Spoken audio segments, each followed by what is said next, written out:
mesdames et messieurs, une résine désormais bien connue faite par Jonathan Brooks, la Bohemian Twilight, une marque ressuscitée par Leonardo Officina Italia, appelée Radius, une marque donc italienne qui était née aux alentours de 1934 à l'origine.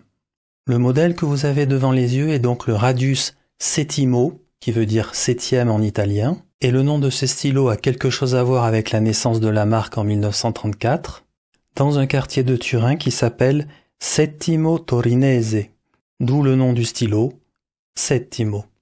Je me suis posé la question de ce que signifiait Radius, et j'ai trouvé une phrase explicative sur le site de Radius, je vous la traduis en français. Radius signifie rayon, et comme un rayon de lumière, il dessine les mots sur le papier à la pointe d'une magnifique plume qui unit le passé et le présent allant vers le futur. Bon là, Radius et Leonardo, ils s'enflamment un petit peu, parce que la plume, c'est une Jowo. Mais je leur laisse quand même leur chance, et je vous dirai à la fin si la plume a dessiné les mots sur le papier et a uni le passé et le présent en allant vers le futur. J'espère juste qu'ils ne m'ont pas vendu trop de rêves. Regardons le stylo de plus près.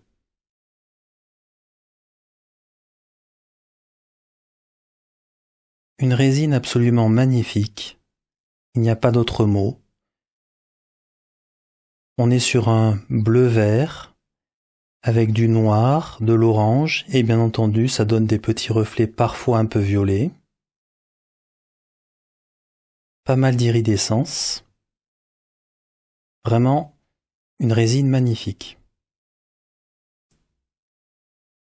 La finition est une finition en ruthénium, ceci inclut la plume aussi.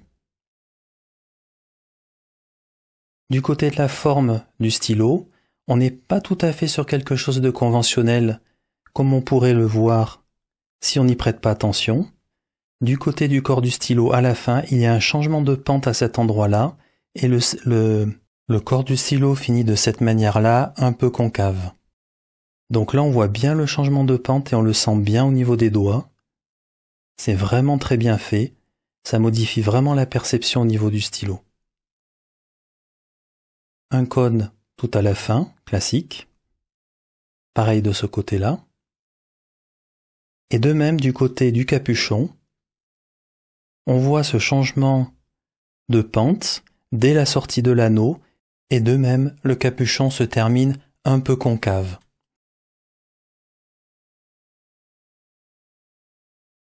Chose très bien, ils ont quand même gardé chez Radius une bonne épaisseur au niveau de la résine, malgré la forme concave pour finir le capuchon. Je vous fais noter, de cette manière-là, grâce à cette technique-là, ils ont évité une marche d'escalier pour rejoindre l'anneau entre le bord du capuchon, ici, et l'anneau.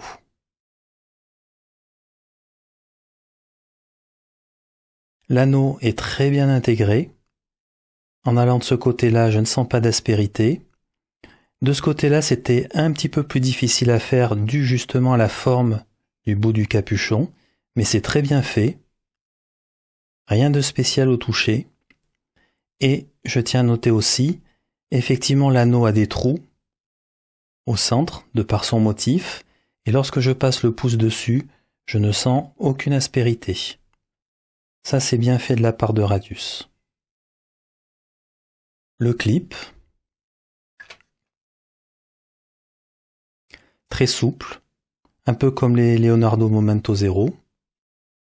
Je tiens à vous faire noter aussi la forme du clip qui est très très jolie, moi j'aime beaucoup.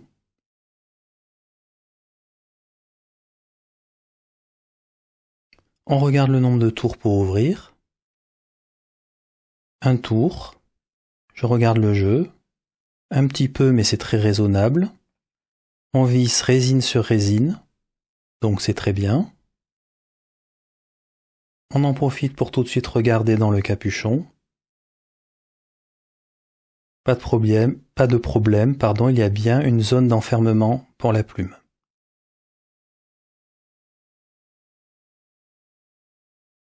Tout ceci est très correctement fait. On regarde le grip. Si je touche ici Le pas de vis, c'est doux, il n'y a pas d'accroche, très bien fait une fois de plus. À noter, c'est au niveau du grip. Le grip est de taille, je dirais, moyen. On pourrait dire moyen plus, mais ça reste quand même assez proche d'un grip moyen. Très confortable. On ouvre. On découvre un convertisseur, tout ce qu'il y a de standard, et qui se dévisse. Très bonne chose. J'aime bien quand on peut dévisser un convertisseur, car on est sûr et certain qu'il ne s'en ira pas dans le corps du stylo en lâcheur de l'encre. On visse résine sur métal. Ce n'est pas trop grave parce que c'est le corps du stylo. Je vérifie cependant le jeu. Très peu de jeu, c'est bien fait. Ça fonctionne assez bien.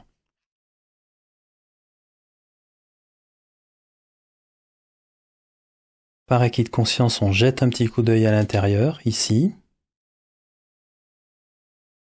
Ça paraît tout à fait normal, tout à fait standard. Et on a une belle épaisseur de résine.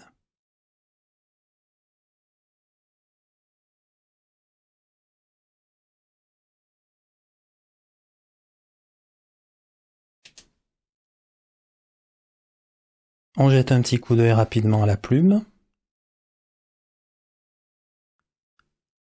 Sur la plume, il y a écrit Radius,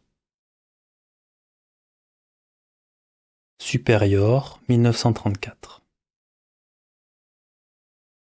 Donc c'est une Jowo, tout ce qu'il y a de classique. Allez, je compte le nombre de tours pour vérifier. Mais tout est OK normalement. 2, 3, 4, 4 et demi. Je revérifie.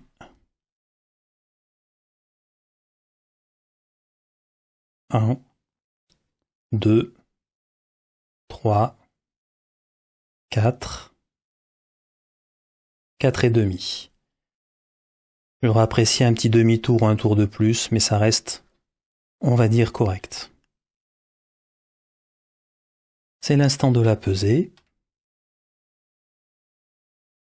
On va dire 25 grammes en arrondissant. Le capuchon, 9 grammes. Nous sommes donc sur 16 grammes pour le corps du stylo.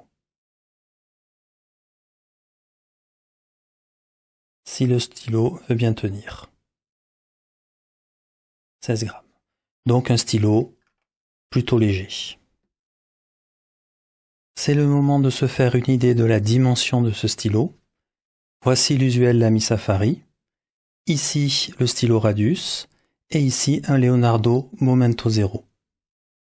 En termes de dimension, le Radius est un petit peu plus grand, mais vraiment d'une courte tête, il n'y a pas une énorme différence non plus.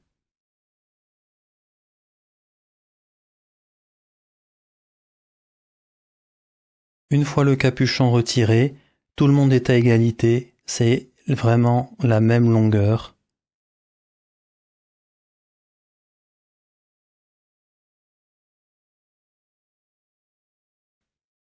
Tous ces stylos postent très bien, et une fois qu'ils sont postés, ils sont, une fois de plus, tous de la même longueur.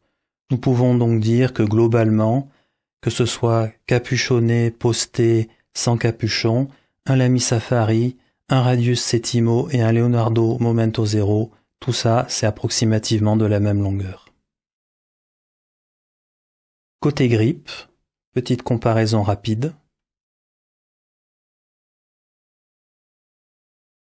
On est en réalité sur des grips assez similaires.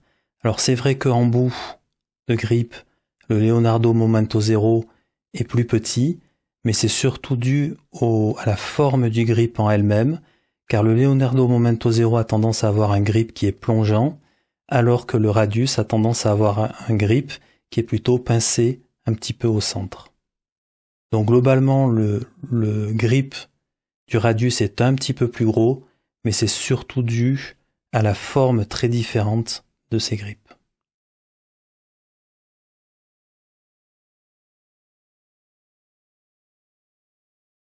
C'est le moment du test d'écriture, mais commençons par le confort. Du côté du grip, C'est un grip, comme je le mentionnais, on va dire moyen plus au niveau dimension. Et côté longueur, c'est un stylo qui conviendra à la plupart des mains. Globalement, sans le capuchon posté, ça fonctionne bien. Le capuchon poste parfaitement. Globalement, on a un stylo qui est assez léger, donc ça reste confortable même avec le capuchon mis à l'arrière. En résumé, un stylo confortable, posté ou non posté. Côté écriture et plume, il faut que je commence par spécifier une chose. Quand j'ai démarré l'écriture avec cette plume, je n'ai pas du tout trouvé l'écriture agréable. En faisant varier l'angle de la plume très légèrement en écrivant, le contact de la plume avec le papier se modifiait et frottait plus ou moins. En regardant avec une loupe x15, la plume était très bien taillée, les deux côtés de la boule iridium bien au même niveau, les ailes étaient bien équilibrées, enfin globalement tout allait bien. J'ai donc sorti un petit peu de papier de verre grain 7000 et 10000, puis j'ai adouci la plume en faisant des petits mouvements de balancier à différents angles sans appuyer et très peu de temps. Problème résolu. Je peux donc suspecter que cette plume n'avait pas complètement été adoucie autour du point de contact quand le stylo est parfaitement à 45 degrés. Pour dire les choses honnêtement, c'est ni la première ni la dernière plume Jowo que je verrai avec des problèmes. Une fois ce problème résolu, la plume s'est avérée très agréable, une bonne douceur d'écriture, un peu de feedback et une humidité que je qualifierais de moyen plus.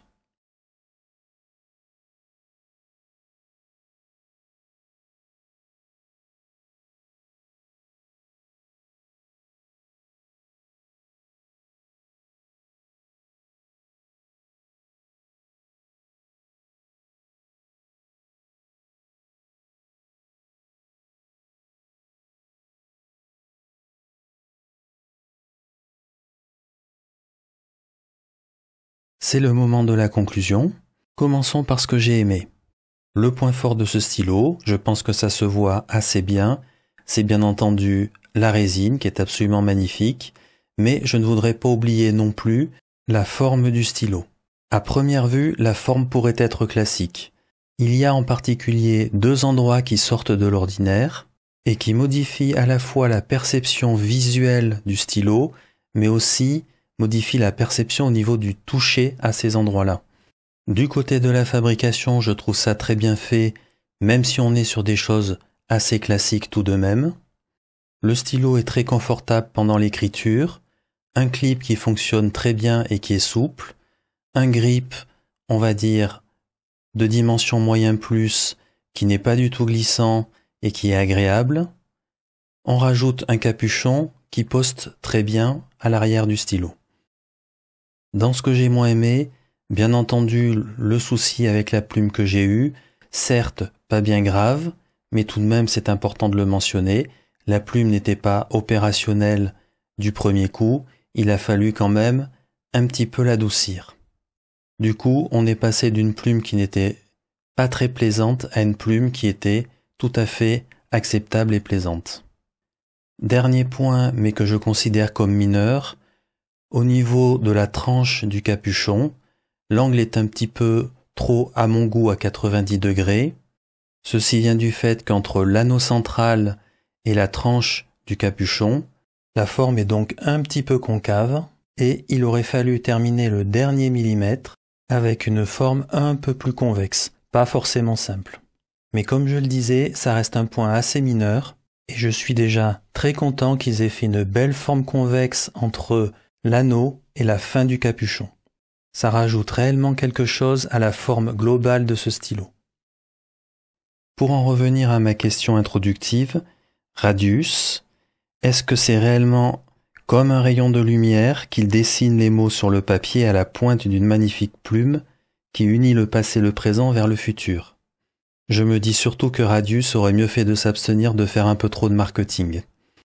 Au final, c'est un stylo qui est empreint d'une certaine simplicité et qui ne cache pas du tout son jeu. C'est un magnifique stylo d'apparence, tout à fait bien fabriqué et complètement fonctionnel.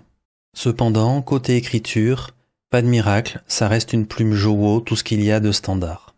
C'était la revue du Radius 1934 Settimo, finition Bohemian Twilight Ruthenium. Je vous remercie pour votre attention et à bientôt.